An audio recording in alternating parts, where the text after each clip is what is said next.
María Arana, biógrafa peruana, se ha educado en los Estados Unidos, ha trabajado por mucho tiempo en el diario The Washington Post y es autora de esta biografía que apareció en el año 2013 en Estados Unidos, en inglés, Bolívar, American Liberator. Gracias. Ha habido muchas biografías de Bolívar. Justamente me contaba usted antes de estar aquí que en otro de sus trabajos en la Biblioteca de Estados Unidos del Congreso, que es la más grande del mundo, hay alrededor de 2.500 libros sobre Bolívar. Ahí debe haber, qué sé yo, una veintena de biografías de Bolívar, por lo menos. ¿Por qué con tantas biografías usted decidió escribir otra?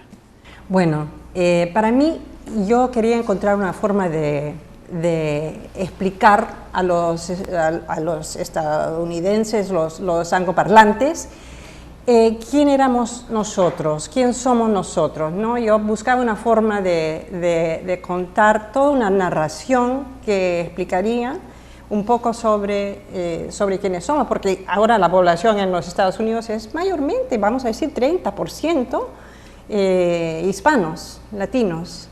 Así que tienen que saber un poco de eso. Siempre piensan que ya son algo como nosotros, pero no, la verdad es que no, tenemos otra historia. Y yo buscaba una forma llena de color, llena de narrativa y llena de cuento, vamos a decir, de explicar la vida de Bolívar, porque ahí encuentras mucho, ¿no? Encuentras la historia de la colonia, entonces la revolución, entonces la formación de 6 repúblicas.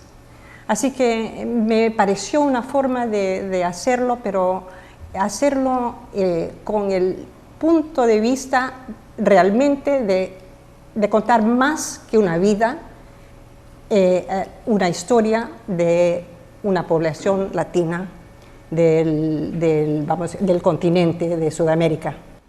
Simón Bolívar nació en la capital de Venezuela, en Caracas, el 24 de julio de 1783. Sí.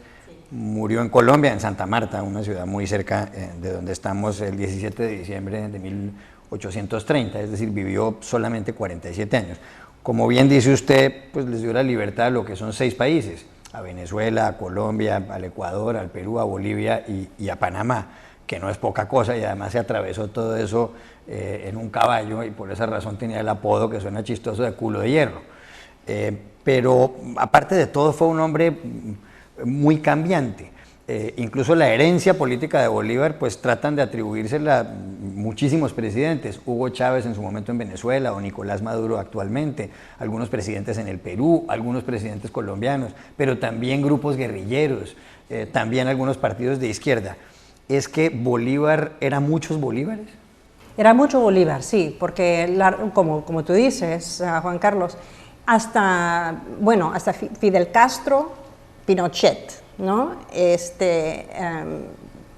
Hablamos de la izquierda y la derecha, no importa, porque la verdad es que él era como la fuerza de su voluntad, la fuerza de su visión, la fuerza de lo que buscaba para nuestros países, la unidad que buscaba él, que nunca hemos encontrado, ¿no? Porque la verdad es que la colonia española nos enseñó la sospecha, la envidia, muchas cosas para confrontar, para hacer que nosotros no hablamos, no comunicamos, ¿no? Hasta que tenemos desde la sospecha, la envidia, hasta la guerra, porque nunca hemos encontrado esa voluntad en común que él siempre veía. Y yo creo que esa forma de pensar, esa forma de trabajar es algo que nosotros todos quisiéramos hacer, ¿no? Claro. Por eso la derecha, la izquierda no importa, porque es algo, una cosa de visión de quiénes somos nosotros, de qué podemos ser. Bolívar era un hombre, un gran improvisador, un extraordinario escritor, un muy buen político, un gran guerrero, pero a la vez hay gente que dice que era un hombre cruel. Carlos Marx, por ejemplo, dice que era uno de los hombres más crueles que ha habido. Era mujeriego, en otros momentos decían que era un hombre sinuoso y complicado. ¿Cuál es, en su opinión, la característica predominante de Simón Bolívar? Tenía muchas faltas, vamos a decir, sí, era una persona que hacía las cosas al último momento. Había momentos en que no pensaba mucho, era todo para la conveniencia del momento, para la conveniencia de lo que quería hacer ahí mismo, ¿no? Era una persona que agarraba del aire ideas y la verdad es que la revolución fue algo absurdo. Las cosas que él podía hacer, la forma en que él movía, era el primer guerrillero, vamos a decir, de la forma de pelear. Eso yo creo que hace una personalidad, una forma de cambiarse mucho, por eso él se cambiaba mucho, era mujeriego, sí, pero también era, vamos a decir, muy fiel, muy leal a su esposa, que perdió a la edad de 19 años y dijo que nunca me voy a casar, pero sí, le gustaba la vida, le gustaba bailar, le gustaba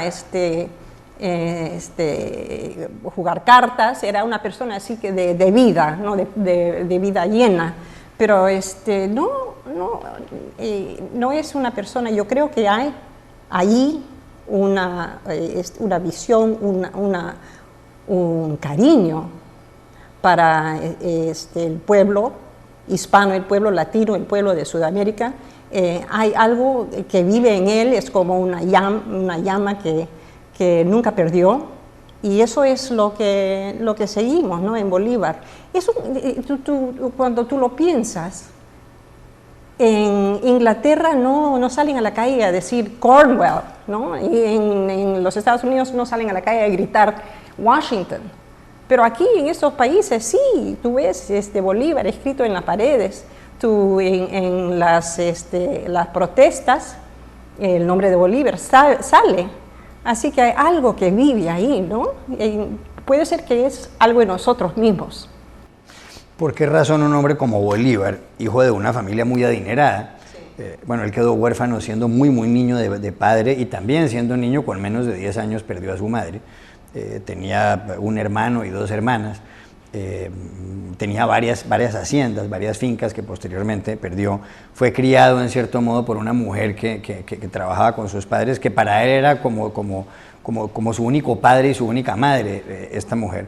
¿Por qué un hombre con tanto dinero, que después se va a Europa y vive en Madrid y que va a Francia y viaja por todas partes, termina, en lugar de manteniendo una vida de un hombre acaudalado, una persona acaudalada y con plata en Venezuela, y viviendo cómodamente, metido haciendo una revolución y perdiendo absolutamente todo?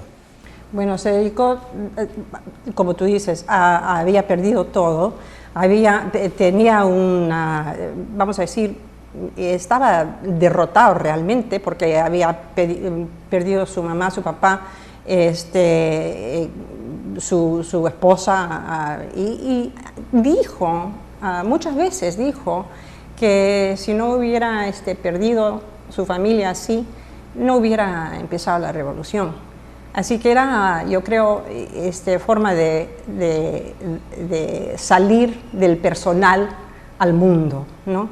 Y la cosa con Bolívar que siempre sorprende es que él nunca era un hombre rico, tal vez de la familia más rica de toda Sudamérica, y perdió toda su fortuna en las guerras, en la revolución. Así que salió sin un centavo. Salió con la espada que había regalado en Perú, y también le ofrecieron 1 millón de soles, de dólares, de pesos, lo que sea, y él dijo, no, para mí no, eso es para Venezuela. Así que salió sin nada, salió pobre, murió pobre. Es algo que en estos días que nosotros estamos pensando mucho de la transparencia, de la corrupción, Bolívar era un ejemplo muy especial para nosotros. Que dio todo y sin pensar en sí mismo. Bueno, le gustaba, como tú dices, la vida, el baile, las mujeres, pero estaba dedicadísimo al el asunto de Latinoamérica, y Latinoamérica unida, que nunca pasó. Usted ha hecho toda su carrera en inglés, usted ha vivido en Estados Sí. Unidos desde niña, escribe en inglés Sí. y demás. ¿Cuál es la relación o qué influencia tuvo en Bolívar la revolución de los Estados Unidos? La revolución, la independencia de Estados Unidos, la declaración de independencia de 1776, el pensamiento de hombres como Thomas Jefferson, que fue el tercer presidente de Estados Unidos, o como James Madison, que también fue uno de los padres fundadores de Estados Unidos, o como George Washington, el primer presidente de Estados Unidos. Sí. Bueno, él buscaba ayuda de los Estados Unidos, justamente mandó su hermano a los Estados Unidos a buscar armas, a buscar plata, y el hermano se murió en un buque ahí en el Caribe, pero nunca pudo interesar a los norteamericanos. ¿Por qué? Porque él tenía su fuerza, su ejército, que no era ejército, sino una fuerza, ¿no? de personas así, sin ropa, sin nada, sin zapatos, pero eran esclavos, ex-esclavos. Y en los Estados Unidos, ¿cómo se dice? GNP, la economía se dependía... El Producto Nacional Bruto. Era la esclavitud, porque todo venía de la economía de los esclavos. Así que para John Quincy Adams y para Thomas Jefferson tenía esclavos, también Washington. Para ellos era, bueno, no sabemos si podemos ayudar a esta persona que está trabajando con ex-esclavos, porque ¿qué puede decir eso a nosotros y a nuestros esclavos acá? A la economía que se dependía completamente en la esclavitud. Así que por eso era un baile un poco torpe, ¿no? Porque no se entendían. Y Bolívar comprendió eso perfectamente, porque él pasó por los Estados Unidos en el año 7, yo creo, 1807, y ahí vio que era un lugar totalmente diferente que nosotros acá en Latinoamérica. Y él entendió que nunca podría ser él un gobernador como gobernaban ahí en los Estados Unidos. ¿Qué diferencia hay entre la revolución en Estados Unidos y la revolución en Sudamérica, por lo menos en los países en donde estuvo Bolívar? Es decir, ¿cuáles son los puntos de diferencia entre las dos, entre la independencia de Estados Unidos y la independencia de países como Colombia, Venezuela, Ecuador, Perú? Bueno, las guerras en Latinoamérica eran mucho más sangrientas, mucho más crueles. Era una guerra cruente en la revolución, las guerras.